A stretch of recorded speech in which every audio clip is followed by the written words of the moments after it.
पहले देवरानी बाद में बहू। एकता संतोषी की बड़ी बहू है। एकता बहू कम घर की सास बनने की ज्यादा कोशिश करती। हर चीज में एकता ऐसा दिखाती कि वो इस घर की मालकिन है। हर चीज उससे पूछकर ही होनी चाहिए और उससे बेहतर किसी को कुछ नहीं आता। एक रोज संतोषी एकता से कहती है, पूनम, अब तेरे देवर की भी शादी करनी होगी। मेरी बूढ़ी हड्डियों में अब जान ही नहीं है। कोई अच्छी सी लड़की ढूंढनी होगी और फिर शादी में भी तो इतना काम काज रहेगा। माँ जी, आप बेफिक्र रहिए, मैं हूँ ना। मैं देवर जी के लिए लड़की भी ढूंढ लूँगी और उनकी शादी भी बड़े धूमधाम से करवा दूँगी। आप बस सबसे कह दीजिएगा कि मेरे काम में टांग ना अड़ाए। अरे कोई तुझसे कुछ नहीं कहेगा, तुझे जो करना है कर। जी मम्मी जी। एकता खुश हो जाती है और मन ही मन सोचती है, मैं इस घर की मालकिन हूँ, अब मैं भी सासू माँ की तरह अपनी देवरानी पर हुकूमत करूँगी। एकता अपने सभी रिश्तेदार और दोस्तों से अपने देवर के लिए अच्छी लड़की बताने को कह देती है। एक रोज़ रात का खाना ना बनाकर एकता ज़ोमैटो से ऑर्डर कर लेती है। फिर खाने के समय कहती है, मम्मी जी, मैं दिन भर इधर से उधर करती रहती हूँ ताकि कोई अच्छी लड़की का पता चल जाए देवर जी के लिए। इन सब में ना मैं बहुत थक जाती हूँ। खाना बनाने के लिए सोच रही हूँ कि कोई काम वाली रख लूँ। अरे बाबा, लड़की ढूंढनी है, कोई लोहा नहीं तोड़ना है जो तुम थक जाती हो। खाने वाली रखना है तो रख लो, उसमें कोई बात नहीं है। भाभी, ठीक किया कि आज बाहर से खाना मंगवा लिया। बहुत दिनों से कहीं बाहर का खाना नहीं खाया था। सब्जी बहुत अच्छी है ना भैया? हाँ, तुझे तो अच्छी लगेगी। तुम्हें बाहर का खाने का मौका चाहिए बस। भाभी, अब काम वाली क्यों रख रही हो? ज़ोमैटो है ना, जब खाना ना बना पाओ तो आज की तरह ऑर्डर कर लेना। अरे बहुत थक जाती हूँ मैं। बहू, जो तुझे ठीक लगता है कर, पैसे भी अब तुम्हें ही घर संभालना है। एकता अब और भी शेर हो जाती है क्योंकि अब घर में उसी की चलती। सास से खुला ऑर्डर पाकर एकता के पर और भी ज्यादा निकल जाते हैं। दिन बीतने लगते हैं। फिर एक रोज आनंद के दोस्त विपुल को पता चलता है कि आनंद अपने भाई के लिए लड़की देख रहा है। विपुल आनंद से कहता है, दोस्त, कुछ बात करनी थी तुझसे। अरे बोल ना यार, तुझे इतना क्यों सोचना पड़ रहा है मुझसे कुछ बोलने में? बेधड़क बोल, तू मेरा दोस्त है, मेरा भाई है। यार, मैंने सुना है तू आयुष के लिए लड़की देख रहा है। हाँ भाई, लेकिन कोई ढंग की लड़की मिले तब ना। तेरी नज़र में कोई लड़की होगी तो बताना मुझे। मुझे अपनी पूनम के लिए आयुष बहुत पसंद है। अरे पूनम का तो मुझे ध्यान में ही नहीं आया। उससे अच्छी लड़की तो मेरे आयुष को मिल ही नहीं सकती। रिश्ता पक्का समझ दोस्त। आज ही मैं घर पर बात करके शादी की तारीख पक्की करके तुझे बताता हूँ। पहले आयुष और बाकी सबसे पूछ तो ले। आयुष, पूनम से मिल ले एक बार। अरे उसकी कोई ज़रूरत नहीं है, आयुष को पूनम पसंद ही आएगी। आनंद घर जाकर संतोषी और सबको पूनम के बारे में बताता है। तब तो ठीक है, घर बैठे ही रिश्ता मिल गया, और क्या चाहिए। मम्मी जी, ऐसे कैसे हम हाँ कर दे? पहले लड़की का पता तो लगा ले। लड़कियों की कमी है क्या? बहुत लड़की मिल जाएगी अपने आयुष के लिए। देखो, मैंने कह दिया है कि आयुष की शादी पूनम से ही होगी। तुम इतने दिनों से लड़की ढूंढने का ड्रामा कर रही हो, अभी तक तुम्हें एक छिपकली भी मिली क्या? यहाँ जान पहचान में अच्छा रिश्ता और घर मिल रहा है तो नाटक शुरू है तुम्हारा। बहू, आनंद ठीक कह रहा है। पूनम को ना मैंने पहले भी देखा है। लड़की सुंदर है और उसे सब कुछ आता भी है। अब तो एकता की बोलती बंद हो जाती है। आनंद पंडित जी को बुलाकर शादी की डेट निकलवा लेता है। एकता शादी की तैयारी में लग जाती है। एकता अपने लिए बहुत सुंदर और हैवी लहंगा लेकर आती है। आनंद एकता से कहता है, तुम्हें अभी पूनम के लिए शॉपिंग करनी चाहिए और तुम अपने में ही लगी हो। तुम्हारी शादी नहीं है।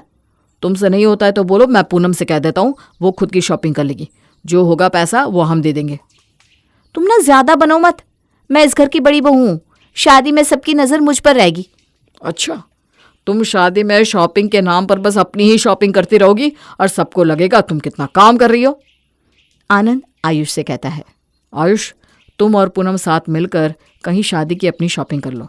तुम्हारी भाभी के सहारे रहोगे तो वो दिखावा करती रहेगी काम करने का, लेकिन कुछ करेगी नहीं। ठीक है भाई, तो मैं चला जाऊंगा पूनम को अपने साथ लेकर। पूनम और आयुष साथ मिलकर शादी की शॉपिंग कर लेते हैं। दिन बीतने लगते हैं। पूनम और आयुष की शादी हो जाती है और पूनम बहू बनकर आयुष के घर आ जाती है। सबको दिखाने के लिए एकता पूनम का गृह प्रवेश बहुत अच्छे से करती है। फिर सबसे पूनम का परिचय करवाती है। पूनम, घर में हम 5 लोग ही रहते हैं। मम्मी जी के तुम्हें रोज पैर छूने होंगे, वो इस घर की सबसे बड़ी है। चलो अब सबके पैर छूकर आशीर्वाद ले लो। एकता एक सास की तरह पूनम को एक के बाद एक ऑर्डर करती रहती है। पूनम भी एकता के कहे अनुसार सबके पैर छूती है। फिर आनंद कहता है, आयुष, पूनम भी थक गई होगी, उसे कमरे में ले जाओ। जी भैया। मैं भी यही कहने वाली थी। जाओ पूनम, जाओ आराम कर लो, वरना कल सुबह कैसे उठ पाओगी तुम? सुबह तुम्हें बहुत सारे नियम भी करने हैं। जी भाभी। पूनम और आयुष अपने कमरे में चले जाते हैं। अगले दिन पूनम सुबह अच्छी बहू की तरह उठकर साड़ी पहनकर अपने कमरे से बाहर आती है और संतोषी के पैर छूकर कहती है, मम्मी जी बताइए अब मुझे क्या करना होगा? संतोषी कुछ कहती उससे पहले एकता वहां आकर कहती है, मम्मी जी नहीं, मैं तुम्हें बताऊंगी तुम्हें क्या करना है। मैं तुम्हारी जिठानी हूं, लेकिन मुझे अपनी सास की तरह ही समझना। मम्मी जी ने तो सब कुछ मुझे ही सौंप दिया है कब से। जी भाभी। अभी तुम मेरे साथ बगल के एक मंदिर में चलोगी, फिर आकर सबके लिए गर्म नाश्ता बना देना। तुम्हारी पहली रसोई का काम भी सलट जाएगा। पहले तो मैंने सोचा कि आज मैं खाना बना दूंगी, फिर मैंने सोचा रोज रोज एक एक रस्म करवाना सही नहीं है, एक ही दिन सब सल्टा देना सही रहेगा। झंझट खत्म। हाँ भाभी ठीक है, तो चले मंदिर? पूनम और एकता मंदिर के लिए जैसे ही निकलते हैं, एकता पूनम से कहती है, पूनम तुम अभी नई हो ना, सिर पर पल्लू रखो, नहीं तो आस पड़ोस वाले क्या कहेंगे, आपस में बातें बनाने लगेंगे। जी दीदी। दोनों देवरानी जिठानी मंदिर जाकर आती है। आते ही पूनम रसोई में घुस जाती है और एकता कहती है, पूनम सीधे रसोई में चली गई, ये तक नहीं पूछा कि क्या बनाना है।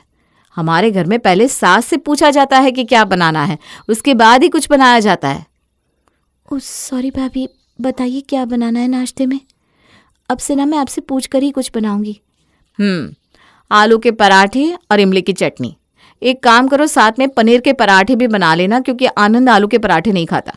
मीठे में खीर बना लो, खीर मुझे बहुत पसंद है, उसमें बहुत सारे ड्राई फ्रूट्स डालना। हाँ भाभी। पूनम नाश्ता बनाती है और सबको परोसती है। नाश्ता खाकर सब खुश हो जाते हैं और आनंद 1100 रुपये निकाल कर उसी समय पूनम के हाथ में रख देता है। खाना लाजवाब बनाए पूनम। भैया पैसों की क्या जरूरत थी? अरे भाई, कैसे जरूरत नहीं है, खाना सही में बहुत अच्छा बनाया। हाँ, खाना तो अच्छा है। सब कोई पूनम को कुछ न कुछ देते हैं। पूनम सबको खिला पिलाकर अपना खाना खाने बैठती है। पूनम को खाता देख एकता कहती है, पूनम ये क्या, तुम नई थाली लेकर खा रही हो? पत्नी का धर्म है अपने पति की झूठी थाली में खाए। हमारे घर में सब अपने पति की झूठी थाली में ही खाते हैं। भाभी मुझे पता नहीं था, लेकिन कल से मैं इनकी थाली में ही खाऊंगी। लेकिन भाभी आप तो अभी अपनी प्लेट में खा रही थी। पूनम की बात सुनकर एकता के तोते उड़ जाते हैं और वो 2 मिनट के लिए शांत हो जाती है। फिर वो धीरे से कहती है, मैं तो तुम्हारे भैया की थाली में ही खाती हूँ, लेकिन क्या कहूँ, तुम्हारे भैया कम नहीं है। उनकी जिद तो तुम जानती हो ना, अपनी झूठी थाली सीधा उठाकर खुद ही धो देते। मैं मजबूरी में कुछ कर भी तो नहीं सकती, वरना मैं कभी नहीं खाती ऐसे। मैं नियम कानून की पक्की हूँ। पूनम एकता की बात सुनकर मन ही मन सोचती है, मेरी जेठानी तो बहुत नियम कानून वाली है, मैं वैसा ही करूँगी जैसा भाभी कहेंगी। पूनम खा पीकर अपने कमरे में आराम करने चली जाती है। थोड़ी देर बाद एकता पूनम के कमरे में जाकर कहती है, पूनम घर की बहू बेटी सुबह के समय सोती नहीं। अभी 2 बजे दोनों भाई दुकान से आ जाएंगे, तुम दोपहर का खाना बना लो, नहीं तो फिर देर हो जाएगी ना। चलो फटाफट खाने में लग जाओ। चावल, दाल, रायता, रोटी और आलू की सूखी सब्जी बना लेना। सलाद और धनिया की चटनी मैं कर दूंगी। तुम अकेले क्या क्या करोगी, मुझे ठीक नहीं लगता अकेले सारा काम किसी एक पर छोड़ देना। ठीक है भाभी, आप चलो मैं आती हूँ। पूनम उसी वक्त उठकर रसोई में चली जाती है और दोपहर के खाने में लग जाती है। एकता हॉल में बैठकर टीवी देख रही थी। फिर थोड़ी देर बाद जब सारा खाना बन जाता है और सबके आने का वक्त होता है तो एकता कहती है, चल एकता रसोई में चल, सबको लगना चाहिए ना कि मैं भी बैठी नहीं हूँ, काम कर रही थी। एकता रसोई में जाती है और पूनम से कहती है, पूनम जाओ तुम आराम से बैठो, मैं चटनी और सलाद बना देती हूँ। पूनम काम करके हॉल में आती है। जैसे ही वो बैठती है वैसे ही आनंद और आयुष दुकान से आ जाते हैं। बहुत जोरों की भूख लगी है, खाना लगा दो। रसोई से पसीना पोंछती हुई एकता निकलती है और पूनम से कहती है, पूनम, सबका खाना लगा दो। जी भाभी, अभी लगाती हूँ। पूनम सबका खाना लगाती है। एकता, पूनम कल ही आई है और तुम तब से घर के कामों में उसे लगा रखी हो। ये सही बात नहीं है। हाँ भी ना, मुझे इतना बुरा समझते हैं। मैंने उसे कोई काम पर नहीं लगाया। अब पहली रसोई बनाने का नियम होता है, वो तो करना पड़ेगा ना। और दोपहर के खाने में मैं बराबर उसके साथ ही लगी थी काम में। अच्छा, चलो तब तो सही है। पूनम भी जल्दी इस घर में ढल जाएगी। एकता बहू, नाम की तरह तूने घर को भी जोड़े रखा है। हमेशा इसी तरह तू सब कुछ संभाल कर रखना। मम्मी जी, ये भी कोई कहने वाली बात है? सबको ये लगता है कि दोनों देवरानी जिठानी ने मिलकर खाना बनाया है, लेकिन खाना पूनम ने बनाया था। एकता की तो मौज हो जाती है। पूनम आते ही घर के पूरे काम करने लगती है। शाम को पूनम और एकता हॉल में बैठकर बातें कर रही थी। उसी वक्त संतोषी वहां आ जाती है। संतोषी को देखकर एकता जमीन पर बैठ जाती है। मम्मी जी, आप बैठो। फिर एकता खिरची नजरों से पूनम को इशारे करने लगती है। भाभी, क्या हुआ? बोलिए ना, समझ में नहीं आ रहा मुझे। अब वो कुछ नहीं, मम्मी जी के सामने ऊपर बैठी हो अच्छा लगता है क्या? अब मम्मी जी, आपके पैर दुख रहे हैं, मैं दबा देती हूँ। लाओ भाभी, मैं दबा देती हूँ। पूनम जमीन में बैठकर संतोषी के पैर दबाने लगती है। बहू, जमीन पर बैठने की कोई जरूरत नहीं है, यहाँ ऊपर मेरे पास आकर बैठ जाओ। नहीं मम्मी जी, भाभी ने मुझसे कहा है जो इस घर का नियम है वो मैं करूँगी। बोलने दे तेरी भाभी को, ऐसा कोई नियम नहीं है। चल ऊपर आकर बैठ जा। पूनम ऊपर आकर बैठ जाती है। इसी तरह दिन बीतने लगते हैं। एकता अब सारा काम पूनम से करवाती और वाहवाही खुद लूट लेती। एक दिन पड़ोस की एक औरत संतोषी के घर उससे मिलने आती है। संतोषी, सुना है जब से तेरी छोटी बहू आई है तब से वो जब देखो काम करती ही रहती है। बड़ी बहू कुछ करती नहीं क्या? काम वाली लाई हो या फिर बहू? ऐसा तो कुछ नहीं है। अरे बहन, तू तो कमरे में बैठी रहती है, तुझे क्या पता चलता होगा? मैं अपनी खिड़की से जब भी देखती हूँ रसोई में पूनम ही काम करती रहती है। छत पर भी पूनम ही कपड़े सुखाने आती है। बाहर कचरा भी पूनम ही फेंकती है। अरे ऐसा कुछ नहीं है, मेरी एकता ऐसी नहीं है। बाहर खड़ी एकता ये सब सुन लेती है और भागती हुई पूनम के कमरे में जाकर कहती है, पूनम, तुम्हें पता है ना, मैं तुम्हें अपनी देवरानी नहीं छोटी बहन समझती हूँ। हाँ भाभी, बताओ तो क्या हुआ? अरे मुझे टाइम ही नहीं मिलता बाजार के काम से जो मैं घर के काम कर पाऊंगी। अगर कोई तुमसे पूछे कि घर के सारे काम तुम अकेले करती हो तो कह देना हम साथ में काम करते हैं, वरना घर की इज्जत की बात है। समझ रही हो ना तुम मैं क्या कह रही हूँ? हाँ भाभी। इतने में ही संतोषी पूनम को आवाज देती है। पूनम बेटा, पूरा दिन तुम अकेले ही काम करती हो क्या? नहीं मम्मी जी, भाभी तो मेरी सास की तरह है। मतलब हम दोनों मिलकर काम करते हैं। आपने ही कहा था ना, भाभी जो कहे वो करना। तब तो ठीक है बेटा। पूनम बेचारी दिन रात कुत्ते की तरह काम करती रहती है और घर का कोई भी आदमी इस बात पर ध्यान ही नहीं देता। संतोषी भी हर बात में उससे कह देती तू एकता से बात कर ले। एक दिन आनंद दुकान से घर जल्दी आता है और उसे एक बार के लिए शक हो जाता है। वो मन ही मन सोचता है, पूनम की हालत कुछ ठीक नहीं लग रही है। घर में नज़र रखने की ज़रूरत है अब मुझे। बुआ जी को बुलाना पड़ेगा। आनंद अपनी बुआ पुष्पा को घर बुला लेता है। अचानक अपनी ननद को देखकर संतोषी शॉक्ड हो जाती है। भाभी, बहुत दिन हो गए थे आप सबसे मिले, तो सोचा चली आऊं। इसी बहाने पूनम बहू से थोड़ी सेवा करवा लूंगी। अरे ठीक किया जो आप आ गई। एकता, तुम्हारे हाथों के पनीर पकोड़े बहुत अच्छे लगते हैं, वो बना कर ले आ बेटा। बुआ जी, मेरे हाथों के तो आपने खाए हैं, अब ना पूनम के हाथों के खाकर देखिए। पूनम, पकौड़े बना देना तो। जी भाभी, अभी बनाती हूँ। पूनम रसोई में जाती है और तुरंत पकौड़े चाय बनाकर लाती है।